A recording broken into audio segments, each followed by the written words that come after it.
Viene para casarse en un mes, ¿sí o no? Dale, pasa. Bueno.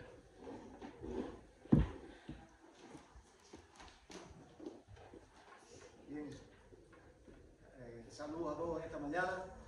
Es un gozo tremendo poder estar con vosotros en este día para compartir juntos en un día tan importante, tan especial, como cada primer día de la semana.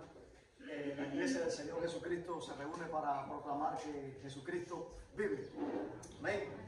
Enciende, perdón, el micro, sí, está en rojo. ¿Está encendido en rojo? ¿En rojo? Sí, no, está encendido en rojo. ¿Sí? ¿Se oye ahí bien?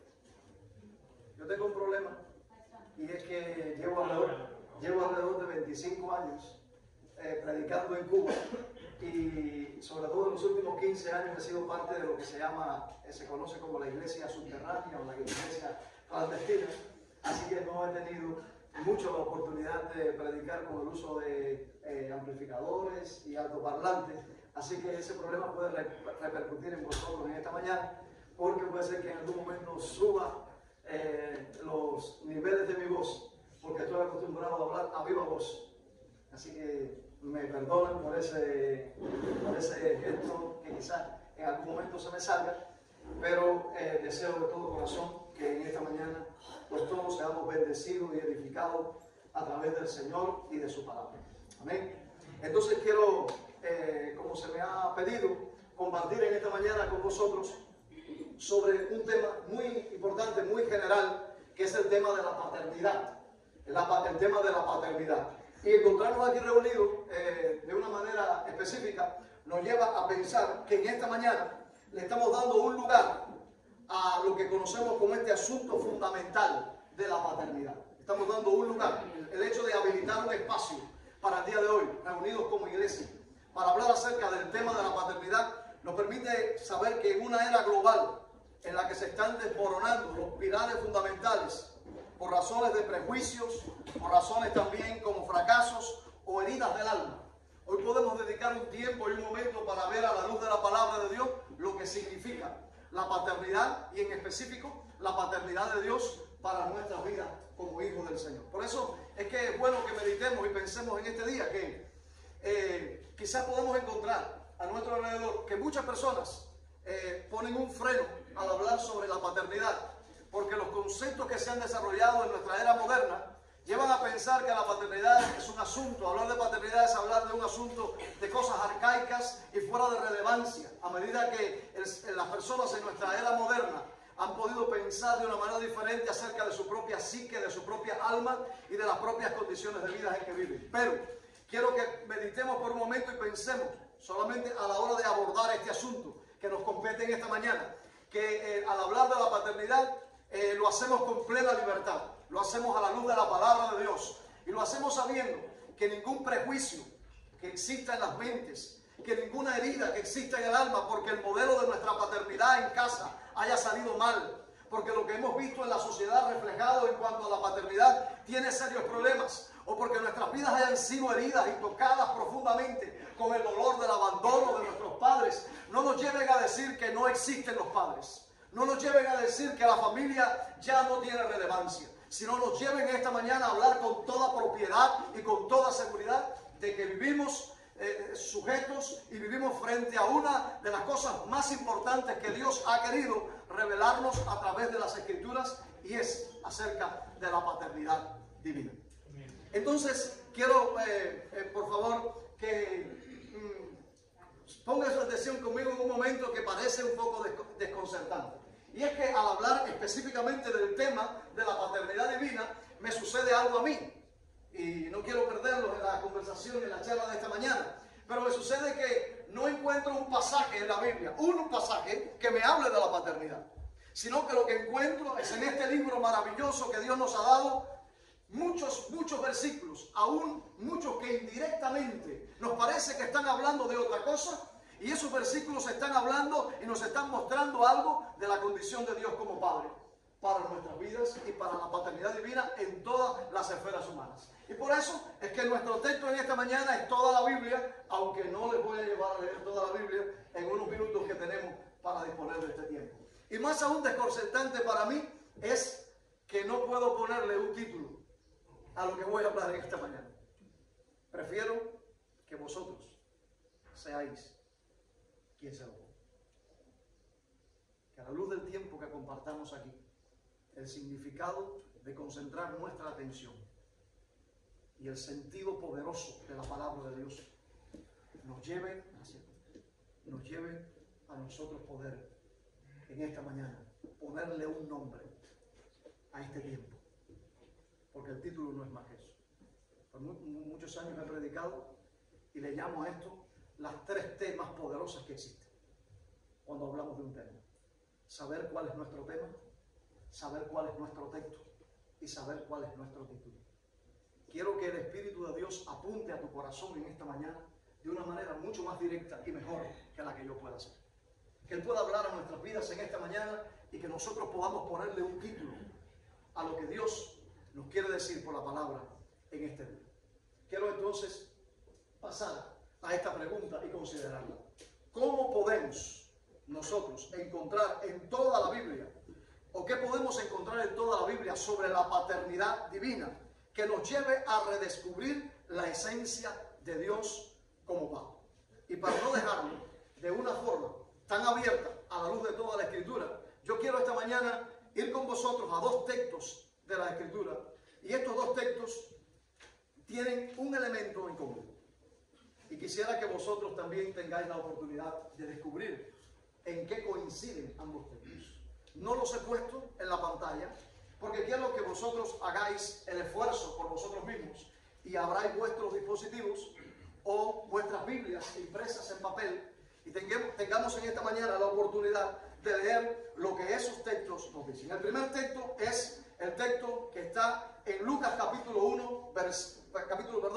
11, versículos 1 y 2. Lucas capítulo 11, versículos 1 y 2. Y leo así de las Escrituras para que podamos seguirlo con la vista y también leerlo si tenemos nuestra Biblia delante.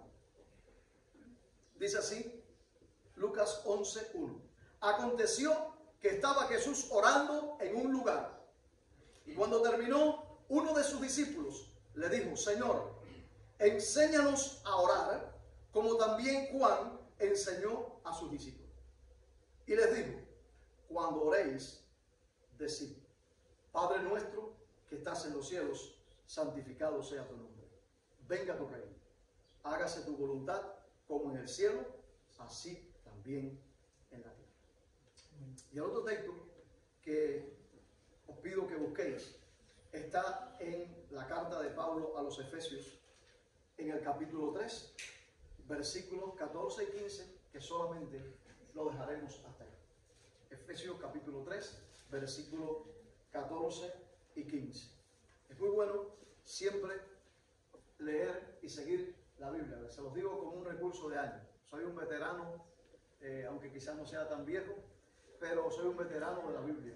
Soy un veterano de seguir por la Escritura siempre lo que se me dice para buscarlo en mi propio texto de la Biblia. Eso me da una capacidad de entender y memorizar cosas que de otra manera se nos escapan en los flashazos de las pantallas. Y quiero que leamos, por favor, mientras lo buscaba, solo un comentario. Efesios capítulo 3, versículos 14 y 15. Por esta causa doblo mis rodillas ante el Padre de nuestro Señor Jesucristo, de quien toma nombre toda familia en los cielos y en la tierra. Y después sigue diciendo: para que os dé. Ambos textos tienen un elemento en común. Sé que diríamos, todos tienen el nombre Padre dentro de él, y es cierto. Pero lo más importante que quiero destacar de esos 2 textos es lo siguiente: cada uno de ellos es una oración. El primero de Lucas, la oración que Jesús nos enseñó para aprender a orar. El segundo, la oración más conocida, sin temor a exagerar, que hiciera el apóstol Pablo en todas nuestras vidas. En ambas oraciones aprendemos el texto en esta mañana, el contexto en esta mañana, para conocer a Dios como Padre. ¿Cómo podemos en esta mañana redescubrir la paternidad de Dios en nuestras propias vidas?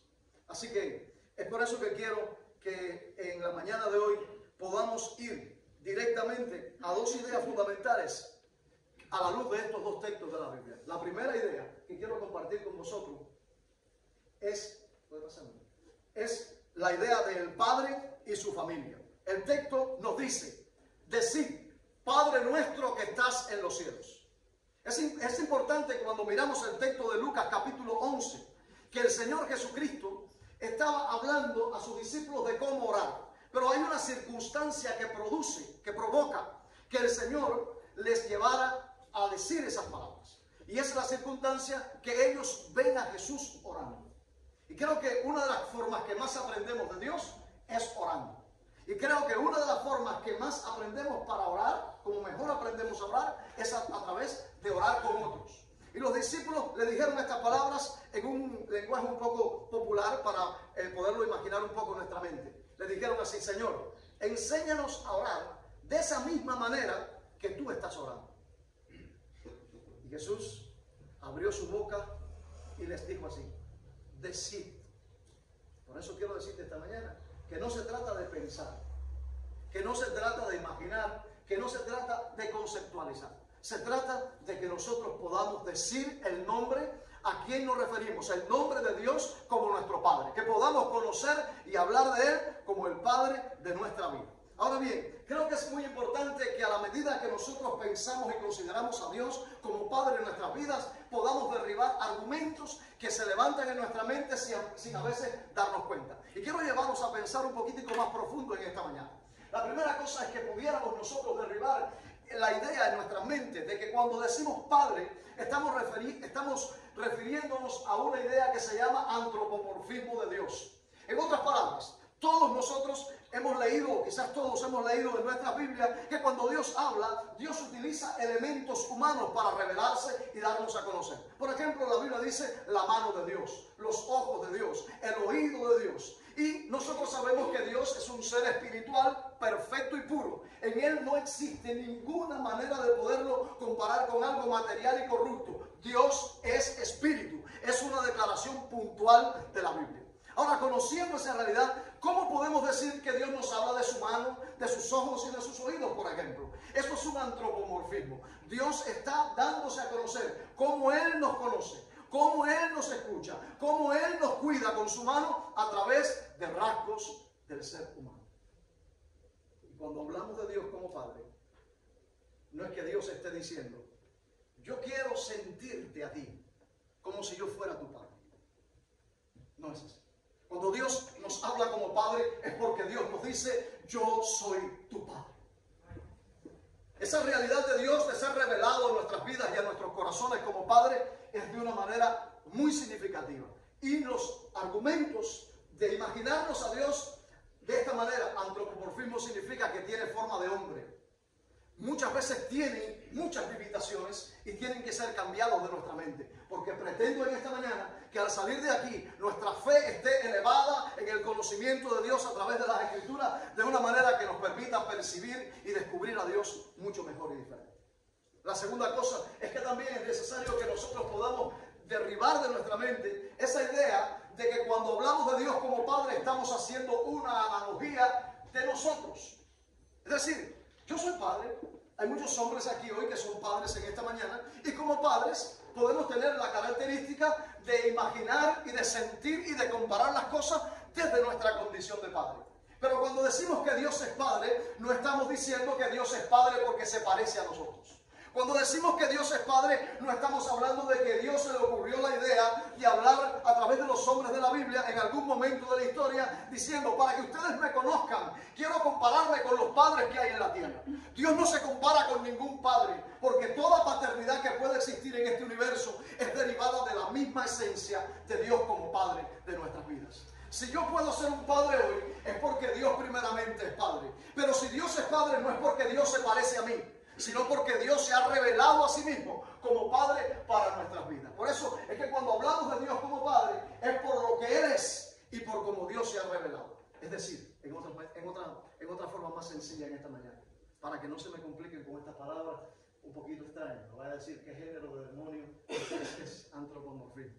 No, sino que puedas entender que no se trata de que Dios se hace pasar por hombre, ni que nosotros nos imaginemos a Dios como nos imaginamos a los padres terrenales. Que esta mañana podamos saber que esto es así eternamente y que esto vino de arriba. No se le ocurrió a Moisés, no se le ocurrió a Isaías, no se le ocurrió a Pablo. Esto vino de arriba porque Dios le dice al hombre: yo soy tu padre. Una de las cosas que me gustaría es poder eliminar de mi lenguaje, es decir, Dios, te tengo como padre. Porque no es como padre. Él es mi padre. Él es tu padre. Así que estos argumentos pueden derribarse un poco de nuestra mente y nos permiten progresar en conocerle a Él como padre. La segunda cosa importante que quiero destacar es la relación que existe entre el padre y el hijo.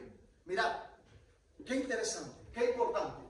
La expresión que nosotros utilizamos de que Dios es padre es porque Dios es padre para su hijo.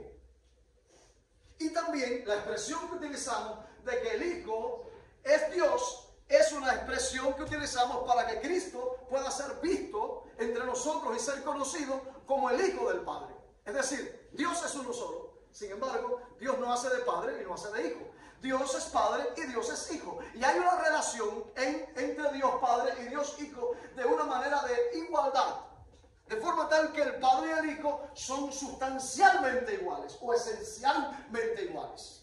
No quiero darte una clase de teología. Lo que quiero es que tú puedas comprender en esta mañana que la misma realidad de Dios en su propia existencia eterna es que Él es Padre y que Él es Hijo. Y si alguna vez tú y yo vamos a conocer a Dios como nuestro Padre, necesitamos conocer a Dios como Padre única y solamente a través de su Hijo.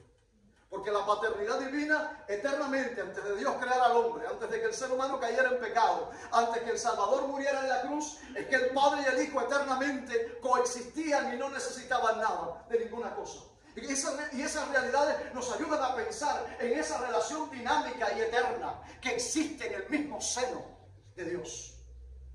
Y cuando uno puede ver eso, se da cuenta de cosas tan poderosas como esta que dice la Escritura. Y quiero invitarte a buscarla en esta mañana. Está en Mateo capítulo 11, versículo número 27. Te he invitado a que redescubramos la paternidad de Dios a la luz de la Biblia. Dice en Mateo capítulo 11, todos nosotros casi nos sabemos de memoria lo que dice Mateo 11, 28.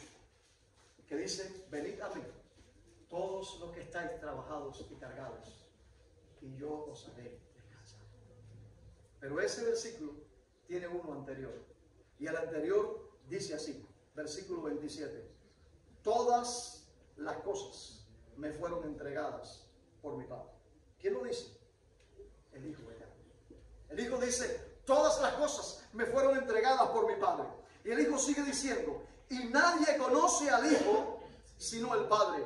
Ni al Padre conoce a alguno sino el Hijo. Y aquel a quien el Hijo lo quiera revelar. Por lo tanto, en esa relación de padre e hijo, que es una relación eterna, aunque Jesucristo es el Hijo engendrado eternamente por el Padre, y Él no tiene principio ni tiene fin. Él mismo es el alfa y la omega, principio y el fin. Él es el que empieza la vida y el que le puso final a la muerte. Ese Jesucristo en quien nosotros creemos es el Hijo del Padre. Y Él nos dice, nadie conoce al Hijo sino el Padre.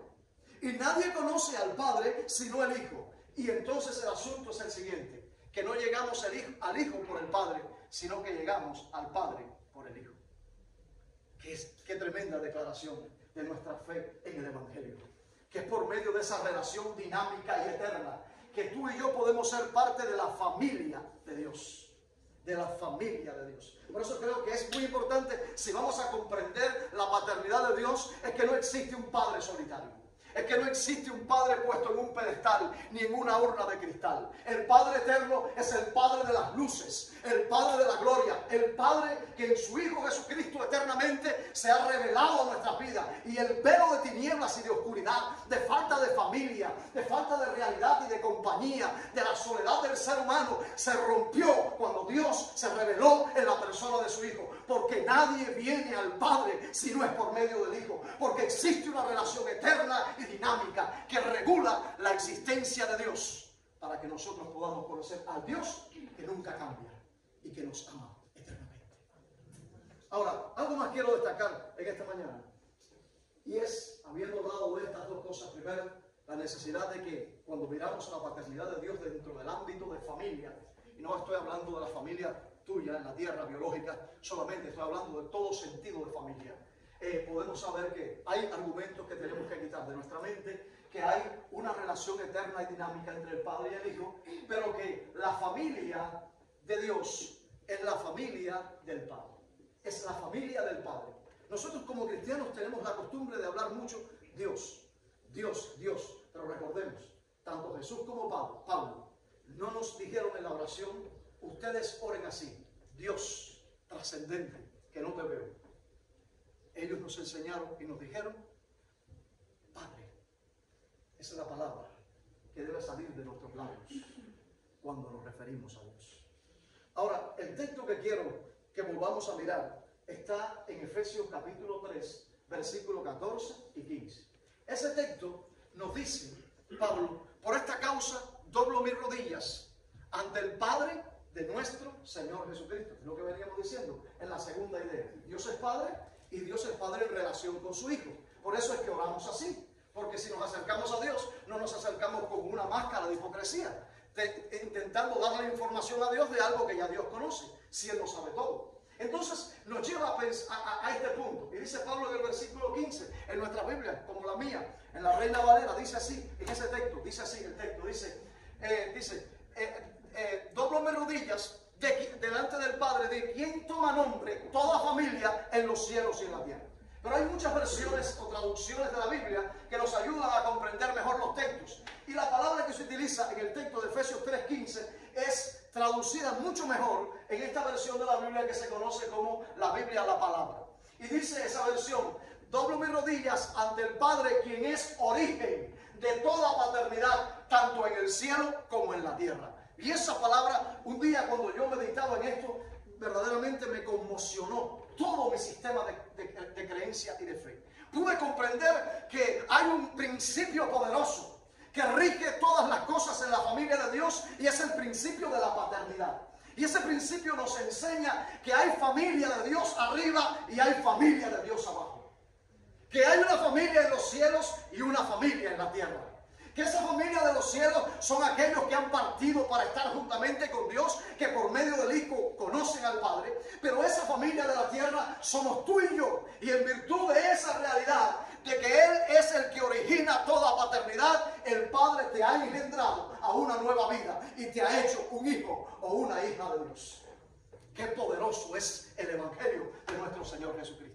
No hay nada en esta tierra que pueda levantar a la gente. No somos huérfanos, no somos esclavos, no somos mendigos, no somos gente que está en esta tierra sin sentido y significado. Somos gente que pertenecemos a una familia arriba y abajo. Alabado sea el Señor. Es la familia de los exaltados y es la familia de los humildes. A esa familia pertenecemos los hijos de Dios. Por eso es que yo no me siento, ni a veces me siento abajo, ni a veces me siento arriba, porque no depende de los estados emocionales del alma, sino que puedo verme a mí mismo, que estoy sentado en gloria con Él en los cielos, pero que estoy también abajo en la tierra, caminando con los pobres y necesitados. Porque tenemos un Padre que nos ayuda a sentar así. ¿Sabes que muchos de los problemas que hay en nuestra sociedad actualmente, en una era en que las cosas fundamentales se han desmoronado, es precisamente un sentido muy grande de vacío, un sentido muy grande de acudir a que los especialistas y técnicos puedan ayudarnos a solucionar temporal y parcialmente los problemas del alma? Pero cuando el ser humano descubre y encuentra por revelación en Jesucristo, escucha bien, no por investigación metodológica, sino por revelación del Hijo, encuentra al Padre. Ese hombre, esa mujer, ese joven, cualquiera que sea, por el poder del Evangelio de Cristo, tiene paternidad en esta tierra. Yo no sé cuáles pueden ser esta mañana los reflejos de tu paternidad en la tierra. No sé qué significó el trato de tu papá para contigo. Cuántas cosas te hizo buenas. Incluso puede ser que haya sido muy rígido, muy estricto, quería conducirte por un buen camino y eso te quebró. Pero sea cualquier cosa que sea, mi Padre en el cielo, tu Padre en el cielo, es el Padre que engendra toda paternidad. Hasta hoy, mi Padre vive y honro a mi Padre. Porque la paternidad que tiene mi padre biológico, la tiene porque el Padre que está en el cielo es el origen de toda paternidad. Por eso es que nos hace bien honrar a nuestros padres. Porque es algo que se corresponde con la misma naturaleza con que Dios se revela a nuestras vidas como seres humanos en esta tierra. Así que la pregunta importante para nosotros en esta mañana, o dos preguntas importantes, son estas. La primera pregunta: ¿quién puede llamarle Padre a Dios? Es una pregunta de los chavalitos que están allí ahora en la clase. Pero nos demos cuenta de esto. ¿Quién puede llamarle Padre a Dios? Solo aquel hombre, aquella mujer que ha sido capacitado por la gracia divina en el conocimiento de Cristo puede llamarle a Dios Padre en su vida. Una de las personas que más ha impactado mi vida en su testimonio se llama C.S. Lewis, o C.S. Lewis, un escritor inglés que ya partió hace unos años para estar con el Señor. Él fue un hombre de la alta intelectualidad del mundo entero. Algunos de vosotros quizás no recuerdan su nombre, pero sí han visto las sagas de las crónicas de Narnia escritas por él y otros libros muy profundos que les invito a leerlo en algún momento, como Las cartas de un diablo novato, uno de los libros más espectaculares que te rompe la cabeza y la lógica completamente al revés. Y este hombre, cuando era niño, disfrutaba de una familia perfecta. Pero a los 9 años, aquel niño que estaba criado dentro de la iglesia anglicana y que estaba disfrutando del ámbito de un padre y de una madre, perdió a su madre biológica. Y eso significó que unos meses después perdiera también a su padre, porque su padre se desentendió de él y de su hermano y les internó en un lugar donde recibieron asistencia y ayuda. Aunque este niño había sido desde pequeño enseñado por papá y mamá de la realidad de Dios en su vida, a los 14 años, él pronunció una frase que se entiende mejor en inglés que en español. Y él dijo así: I believe in no religion. Su frase en inglés declaratoriamente dice así: yo creo en ninguna religión. Nosotros en español digamos 2 veces: yo no creo en ninguna religión. Pero en inglés es una expresión de un credo. Yo no creo en ninguna religión. Y porque ¿saben por qué? Yo fui ateo. Y los ateos tenemos un credo. Los ateos creemos en que no hay un Dios. Pero sí creemos. Esa es nuestra creencia. Esa es nuestra fe. Entonces, esa era mi fe también. Y puedo entender y empatizo mucho con la biografía de este hombre. Y C.S. Lewis, a los 14 años, hizo esa declaración de su vida. Usted puede trazar la historia de su biografía, puede buscarla en cualquier lugar. Pero me impacta mucho lo que pasó con él. Él decía: o Dios no ve el mal, porque no lo detiene, como se murió mi madre, o Dios es malvado. Pero él tenía un argumento filosófico con Dios. Y no se trata de entender a Dios filosóficamente. Yo he pasado horas en ese terreno. Y no lo he logrado, ni he logrado tampoco convencer a una sola persona en esta tierra para ser cristiano, hablándole de la existencia de Dios. Pero sí he logrado llevar muchos a Cristo, hablándole de la relación del Padre y el Hijo, que es la misma relación que Dios quiere tener para ellos. Y para hacer corta la historia, Lewis dijo estas palabras: por la gracia de Dios fui capacitado. Esas son sus palabras textuales. Por la gracia de Dios fui capacitado para buscarlo como Padre. Ya él tenía una querella con Dios desde su infancia, pero no era importante eso desde una perspectiva filosófica. Era importante, lo más necesario es que él pudiera conocer a Dios como Padre. Porque este hombre tan profundo había dicho en una oportunidad: si existiera en este mundo lo que el hombre esté buscando, yo me arrastraría por las cloacas más profundas para encontrarlo. Y nunca lo encontró hasta que encontró a Dios como Padre en su vida.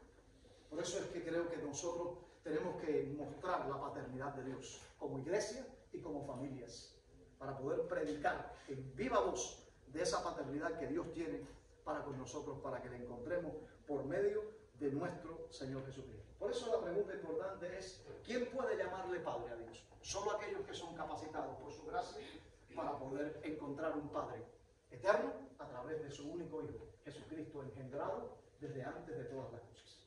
Ahora, la segunda pregunta es también muy importante. ¿Cuándo fue la primera vez que le llamaste a Dios Padre? Parece también una pregunta de parvulitos, pero es una pregunta muy importante. ¿Cuándo fue la primera vez que has conocido a Dios como Padre en tu vida? Verás, déjame contarte esta historia brevemente. Mi esposa también perdió a su padre a los 9 años. Su papá murió de cáncer después de unos 2 años o 3 en que sus padres se habían divorciado. Primero perdió al padre en la casa y después perdió al padre en este mundo. Nunca más tuvo la oportunidad de que su papá la abrazara. Su papá le dio unos cuantos consejos porque ya el cáncer se había destapado en su cuello y estaba comiendo sus carnes violentamente. Y él sabía que iba a partir. Y le dio unos cuantos consejos. Y entre ellos le dijo uno: hija, tú nunca tendrás un padre en esta tierra, más que yo, porque yo soy tu padre. Y si tu madre se casa con otro hombre y entra otro hombre u otros hombres a la familia, nunca le llames padre a nadie. A los 16 años, mi esposa pasó frente a un lugar como este, donde estaban las puertas y ventanas abiertas y cantaban alabanzas al Señor. Iba rumbo a una fiesta, pero se quedó mirando por la ventana, escuchando la música de glorificación al nombre del Señor. Y cuando oyó esa música dijo: hay algo ahí adentro que me llama, que yo no conozco y que necesito. Y entró. Y allí se confrontó con el mensaje de Jesucristo: nadie viene al Padre sin el Hijo. Y fue bueno. Pero ¿sabes qué? Mi esposa hasta hoy siempre testifica cuando le habla a otras personas, en muchas oportunidades testifica esto. Lo más difícil para mí fue llegar a rendirme y decir: Padre. El día que dije Padre, ese día marcó el inicio de mi existencia para una nueva vida. Es importante que nosotros podamos tener a Dios como Padre. Es importante que los muchachos de la casa, que nuestros hijos puedan tener su propia relación con Dios como Padre y que ellos invoquen su nombre como Padre. Porque no se trata que esta mañana repitamos Lucas capítulo 11 y 2 y digamos, de hechos, dicho sea de paso, la frase bíblica que más se repite en el universo a través de las épocas es Padre nuestro que estás en los cielos. Empieza con Padre, pero la realidad que más se desconoce en esta tierra es la paternidad de Dios. Si se conociera la paternidad de Dios, todas nuestras casas fueran iglesias y nuestros barrios fueran la delicia y la bendición del cielo en la tierra. Pero desafortunadamente no es así. Así que una segunda cosa que quiero resaltar esta mañana, resumiendo bien mi tiempo porque se va acortando, es la realidad de Dios como Padre, es la realidad de su reino. En otras palabras, quiero parafrasear, quiero desglosar un poquito más esa palabra. Que Dios es nuestro Padre significa que hay una familia eterna. Que Dios es nuestro Padre significa que hay un gobierno en nuestras vidas. No significa solamente que Él nos ama, significa que Él gobierna nuestras vidas como Padre. Hasta el día de hoy tenemos como padres aquellos que guían nuestras vidas.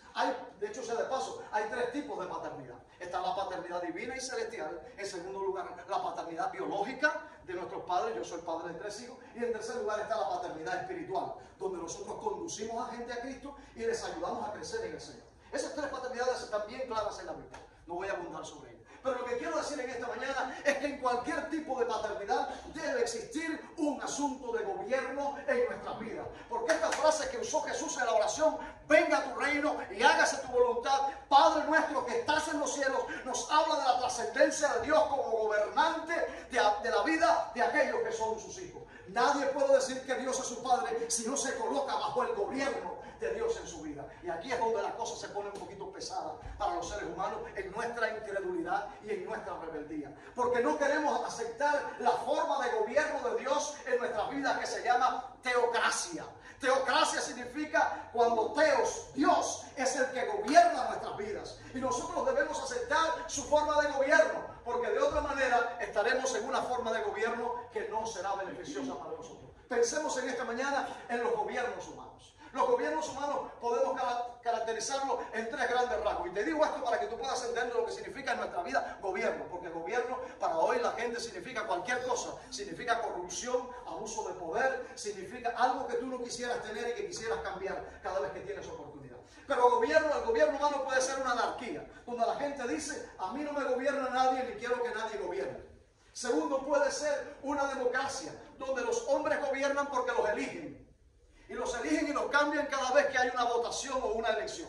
Y tercero, hay una forma de gobierno que se llama la autocracia. Cuando el poder se concentra en un solo hombre que se convierte, puede ser un rey absoluto, puede ser un dictador de una nación, eso se llama autocracia. Esas son las formas de gobierno. ¿Cuál de ellas es mejor? Puedes ponerle tú la defensa que quieras, pero lo que te quiero decir es que todas son imperfectas. Porque están hechas por la mano del hombre y por la mente del hombre. Pero el gobierno de Dios es un gobierno teocrático. Es el gobierno de Dios como Padre en nuestras vidas. Y es importante que entendamos que el gobierno de Dios no es por medio de un sacerdote. Porque si fuera por medio de un sacerdote, ya no fuera Dios quien gobernara nuestras vidas. ¿Y cómo Dios puede gobernar nuestras vidas y no quedarse en un panorama abstracto, que no lo veamos? Bueno, Dios gobierna nuestras vidas como Padre. Si tú te colocas bajo la paternidad de Dios y vives bajo la paternidad de Dios, tú puedes obedecer a Dios porque eres el Padre de tu vida. Pero el gobierno de Dios no se expresa ni a través de un sacerdocio humano, ni de una religión. Porque eso es lo que la gente rechaza después. Y dice, no me gusta que Dios sea mi Padre, ni mi Señor. Porque hay muchas reglas y muchas prohibiciones que las pusieron los hombres. Y quiero decirte que necesitamos colocarnos bajo el gobierno de Dios, aun cuando eso nos duela y nos cueste, y signifique para nuestras vidas que tengamos como el Hijo que morir cada día.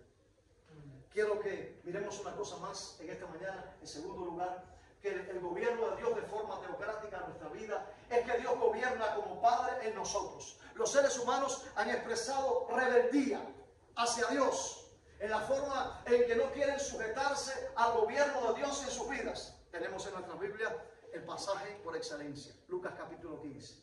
El hijo que se fue de la casa, que se fue de la paternidad de su papá, porque este hijo consideraba que no debía estar así y gastó su vida perdidamente, porque la rebeldía es la respuesta a no aceptar el gobierno de Dios en nuestras vidas. Pero también tenemos otro gobierno, que es el gobierno de Satanás. Y quiero, aunque no tengamos tiempo en esta mañana, quiero dejar esos dos textos, Efesios 2.3 y Juan 8.44. El de Efesios 2.3 dice así, dice en los cuales nosotros anduvimos en otro tiempo, conforme a la corriente de este siglo. Dice, conforme al príncipe de la potestad del aire, el espíritu que ahora opera en los hijos de desobediencia. Hay muchas cosas profundas aquí, pero solamente quiero destacar la siguiente. Es que cuando un ser humano está bajo el gobierno de Satanás, aunque no lo sepa ni se dé cuenta, esa persona está según la corriente del mundo. ¿Qué es lo que hace? Lo que el mundo hace. ¿Bajo quién estás? Bajo un espíritu de desobediencia. Y tengo un amigo mío que fue de inspiración, mayor que yo en mi juventud, cuando yo estaba atravesando grandes tentaciones contra mi vida como cristiano. Y él me recuerda un día que con mucha valentía se paró delante de mí y me dijo, ¿sabes que este mundo está gobernado por un reino de tinieblas, por un padre de mentiras? Y sabes que sabiendo yo cuáles son sus mentiras, no me da la gana de dejarme gobernar por ninguna de ellas. Esas palabras fueron inspiradoras para mí. Y dije, yo también puedo levantarme en el nombre del Señor y decir, yo no quiero la paternidad del diablo. Yo no quiero la paternidad del padre de mentira, porque las cosas que él dice son mentiras. Nos miente a nosotros mismos, nos miente acerca de nosotros mismos, nos miente acerca de qué es vivir, qué es disfrutar, qué es pasarla bien, nos miente acerca de la familia, nos miente acerca del matrimonio, nos miente acerca del destino y del futuro. Él es el padre de mentira, él es el espíritu que ahora opera en los hijos de desobediencia. Por eso en los hijos de obediencia hay algo diferente. El amor, en la obediencia por amor es la respuesta de los hijos de Dios, de los que estamos bajo la paternidad de Dios. Ahora le obedezco porque le amo, porque tengo un padre que me gobierna y lo amo, porque él es todo lo que mi vida necesita aquí en la tierra. Bendito sea el nombre del Señor. Hace poco, bueno, hace unos años, unos 10 o 12 años, salió publicada una carta de lo que sucedió con un padre cristiano en los Estados Unidos. Es una historia, no es un cuento. Este padre había visto a su hija irse de casa, rechazando su paternidad en rebeldía. Y el padre estaba en casa una noche como cualquiera, cuando a medianoche, pasada la medianoche, suena el teléfono y levanta el teléfono y del otro lado oye una voz entrecortada en lágrimas profundamente que le dice: papá, estoy embarazada. Cuando el padre escuchó esas palabras, su corazón se quebrantó de dolor, porque una hija que había salido de casa rechazando el gobierno de sus padres, ahora estaba en cualquier lugar embarazada por alguien que ni siquiera conocía, porque había cambiado la paternidad de su casa por los abrazos temporales y cambiantes de distintos jóvenes que venían a su vida. Ahora iba a tener un hijo que no tenía padre, porque ella había rechazado la paternidad en su propia vida. El padre no pudo responder palabras y la llamada se colgó, pero al otro día la hija recibió unas cartas bien temprano en la mañana que el padre le envió. Y la carta decía así, en abstracto, esta frase: parte de mí parece, decía el padre, parte de mí parece haberse muerto anoche. No solo por lo mucho que significa para mí, sino por lo que significa para mí. Los egoístas piensan en uno mismo, pero el corazón de un padre nunca piensa en él, sino en sus hijos. Y le dijo estas palabras, le escribió estas palabras, dice, tenías la libertad de tomar cualquier decisión. Hija, hijo, tienes la libertad de tomar cualquier decisión.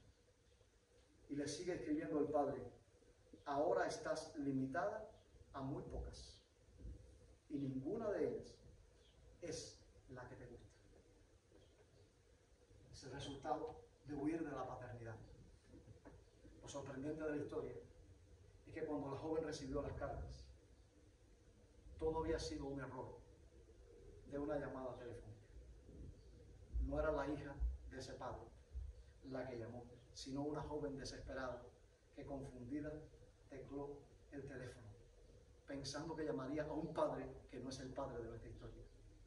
Y llamó a ese padre, pero este padre también tenía a una hija que había huido de su paternidad.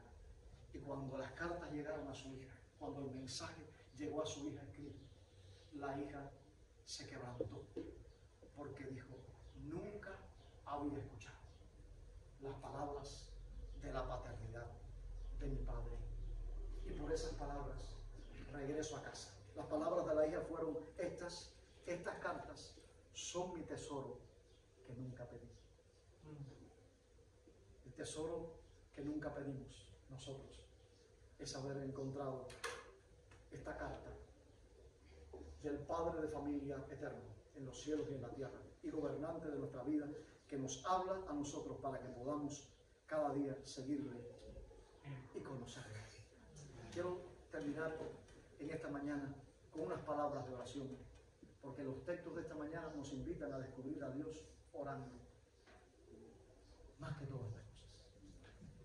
Soy estudioso de las lenguas, esa fue mi carrera, mi profesión, y he aprendido, eso es algo maravilloso de la existencia de Dios, que Dios, cuando nacemos como bebé, no hablamos, pero cuando tenemos unos días, empezamos los bebés a hacer un sonido que se llama gorgojear.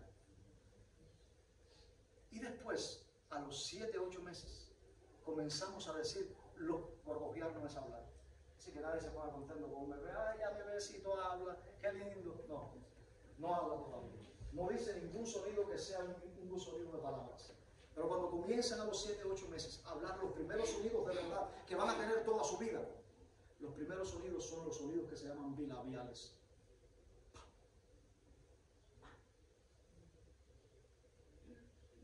El Dios eterno condicionó las lenguas del mundo y los labios de la gente para que las dos primeras palabras y sonidos que pronuncien sean ma. Mamá habla de los senos que nutren, mamá, a esa criatura, y lo necesitan. Y hoy no es el día de hablar de las madres. Pero papá habla de esa protección y gobierno que Dios te ha dado para que esa criatura que no se amamanta de los pechos de papá, pero sí está bajo la paternidad invisible que cubre su casa. Y si nosotros podemos, condicionados por el Creador, nacer así y vivir así, en alemán, en italiano, en mandarín, en cualquier idioma, todos los bebés comienzan diciendo mamá, papá. Porque tú y yo simplemente no podemos decir padre. Esa palabra, cuando la buscamos en el diccionario, la palabra padre, hay muchas palabras derivadas. Y tú con una palabra dices, ¿de dónde salió esta palabra? Soy yo de aquí, pero vas al diccionario y encuentras la palabra padre, y es una palabra antigua. Pater, dice palabra no derivada. ¿Sabe por qué? Porque la paternidad de nuestras vidas no se deriva de nada, sino solamente se encuentra en Dios como Padre y gobernante de nuestras vidas. Quiero, amados hermanos y hermanas, en esta mañana invitarles a orar y unirse a mí en esta oración. Quiero, si me pueden dar una oportunidad a mi hijo Marcos que venga aquí un momento y pueden ponérmele ahí una guitarra. ¿Un momento? ¿Puede ser? Sí. Está amplificada. No quiero distraerles, pero doy gracias a Dios porque este es mi hijo mayor de 26 años. Mis otros dos hijos no están aquí porque están trabajando hoy. Pero doy gracias a Dios por la vida de mi hijo, por la vida de mis hijos, por la vida de mi familia. Y llevo años que salgo de mi casa a predicar, me voy por días de casa, no estoy en mi familia, pero Dios ha cuidado de mi familia y Dios me ha dado hijos maravillosos. Y yo le digo a la gente, la mayor evidencia que tengo en mi vida de que soy un siervo de Dios no es los mensajes que predico, no es los viajes que hago. La mayor evidencia que tengo en mi vida es que cuando abro la puerta me encuentro con mis hijos que me esperan, que me dicen, papá. Es tener hijos que a la edad que tienen mis hijos, todos mayores de 20 años, les hago las mismas cosquillas y juego con ellos como si tuvieran 1 o 2 años. ¿Sabe por qué? Porque hay un Padre en los cielos que nos ha abrazado con su paternidad sin manos físicas, que nos ve en su paternidad sin ojos de pupilas humanas. Ese es el Padre celestial. Y Él quiere que en esta mañana tú le pongas título a este tiempo. Él quiere que en esta mañana tú le pongas título a este día de vida en ti, si no lo has hecho todavía. Y que hoy sea la primera vez en tu vida que quizás le puedas decir, Padre, te has revelado a mi vida como Padre. Y te conozco, no hay nombre más grande que poder decir, vengo al Padre en el nombre de Jesucristo. Porque yo pertenezco a la familia que está en los cielos y que camina sobre la tierra. Quiero invitarte a que nos pongamos en pie y así oramos al Señor. Pero vamos a decirles estas palabras al Señor en este canto, en esta mañana.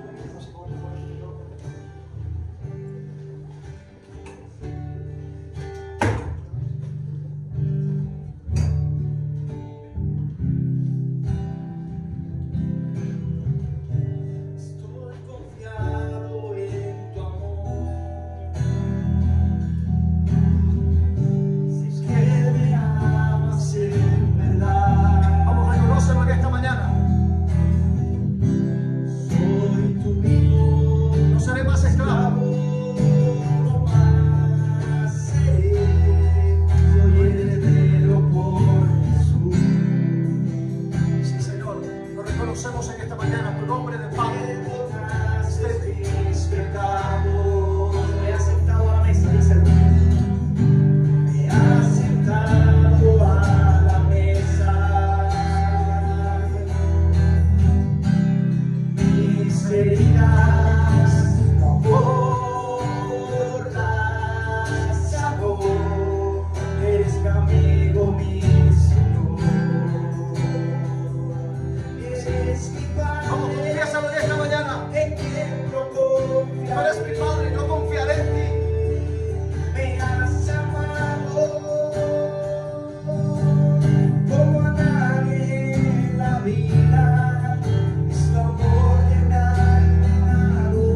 cielos. Santifico tu nombre en este día, Padre, y te doy gracias porque no soy huérfano. Tengo un Padre en el cielo. Yo estoy bajo esa paternidad divina que cubre mi vida, que cubre mi familia. Señor, y en mi casa no hay ausencia de paternidad, porque tú la das, Señor. Tú eres la fuente de toda paternidad, origen de esa paternidad. Hoy te pedimos por los hijos jóvenes, por los hijos adolescentes, por los pequeños que están aún dormidos, indiferentes, Señor, ante el hecho de tu paternidad, Señor, y que sus corazones sean conmovidos, Señor, por tu palabra y por la obra de tu Espíritu. Creemos en esta mañana que tú conducirás, Señor, a bien. Tú harás que sea una realidad en la vida de nuestros hijos, Padre, que puedan invocar el mismo nombre del mismo Padre, que ellos escapen, Señor, de toda paternidad de mentira de este siglo, Señor, y que se levanten en la fe, en el nombre del Hijo de Dios. Declaramos en esta mañana familias bendecidas y corazones que se vuelven al Dios eterno, en el nombre de Jesús. Amén.